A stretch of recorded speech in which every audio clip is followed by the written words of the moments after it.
Hello बच्चों, let's read the question. The displacement time graph of two moving objects A and B are shown in the figure given below. Which of the following is incorrect?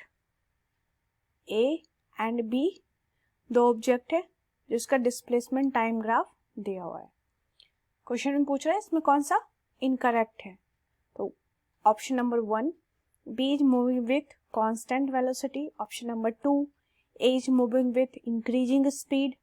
Option number 3, B is moving with non-zero constant acceleration, and option 4, acceleration of A may be constant. Now, key concept for this question is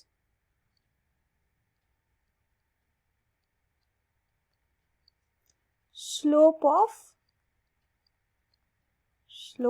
of displacement time graph.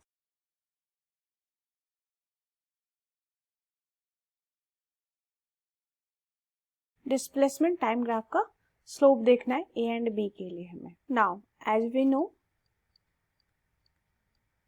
Velocity की value क्या होती है? Rate of change of displacement that is dx by dt. इसकी value क्या है? ये है slope of xt graph या डिस्प्लेसमेंट टाइम ग्राफ का स्लोप ही वेलोसिटी बताएगा. क्योंकि ऑप्शन में है वेलोसिटी एंड एक्सेलरेशन के बारे में जानना. सबसे पहले हम देखते हैं डिस्प्लेसमेंट टाइम ग्राफ से क्या इंफॉर्मेशन मिलता है. तो स्लोप जो है बी का, इस ग्राफ में अगर हम देखें तो बी का जो स्लोप है दैट इज tan थीटा. तो ये कांस्टेंट स्लोप है. तो हम ऐसा लिख सकते हैं कि slope of B is uniform है. ये स्लोप बी का मतलब कि वेलोसिटी की वैल्यू क्या होगी? कांस्टेंट होगी. तो अगर वेलोसिटी कांस्टेंट है तो एक्सेलरेशन क्या होगा आपका? 0 होगा. क्यों? क्योंकि हम जानते हैं that is acceleration equal to differentiation of velocity with respect to time. तो अगर कांस्टेंट का हम डिफरेंशिएशन करेंगे तो वैल्यू 0 आ जाएगी. तो ये इंफॉर्मेशन है बी के लिए. अब अगर हम ए के लिए देखें, अगर हम फॉर ऑब्जेक्ट ए के लिए देख लें, अब ऑब्जेक्ट ए, तो जो हमारे डायग्राम में हम देखते हैं जो स्लोप है, ये ए का जो स्लोप है ये कैसा है? ये इंक्रीजिंग स्लोप है. ठीक है. तो ये जो है आपका ए का जो स्लोप है वो इंक्रीजिंग है.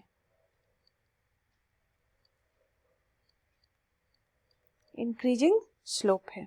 तो हम कह सकते हैं हेंस वेलोसिटी भी क्या होगा? इंक्रीजिंग होगा.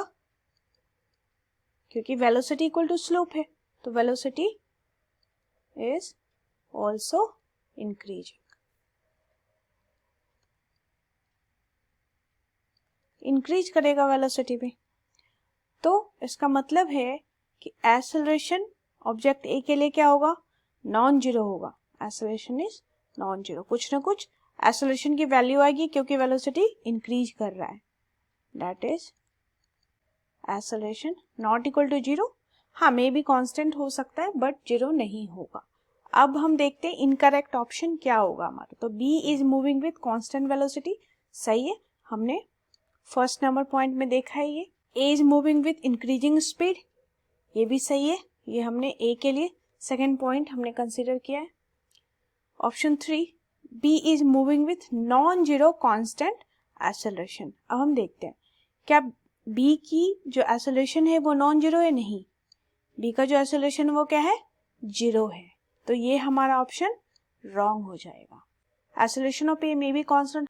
ए का एक्सेलरेशन नॉन जीरो होगा, मे बी कांस्टेंट भी हो सकता है. तो हमारा आंसर हो गया 3. इस क्वेश्चन के लिए हमने की कॉन्सेप्ट यूज किया है दैट इज स्लोप देख लिया डिस्प्लेसमेंट टाइम ग्राफ का. यही स्लोप आपका वेलोसिटी की वैल्यू बताएगा. तो ए सबसे पहले हमने बी के लिए कंसीडर किया. तो बी के लिए वेलोसिटी आपका कांस्टेंट आ गया तो एक्सेलरेशन 0. सेकेंड है ए, ऑब्जेक्ट ए के लिए हमने कंसीडर किया है तो इंक्रीजिंग स्लोप है यानी कि वेलोसिटी भी इंक्रीजिंग है, मतलब कि एक्सेलरेशन की वैल्यू नॉन जीरो है. तो आंसर में आपको इनकरेक्ट देखना था तो हमारा आंसर आ गया है option number 3. I hope you understood it well. Best of luck.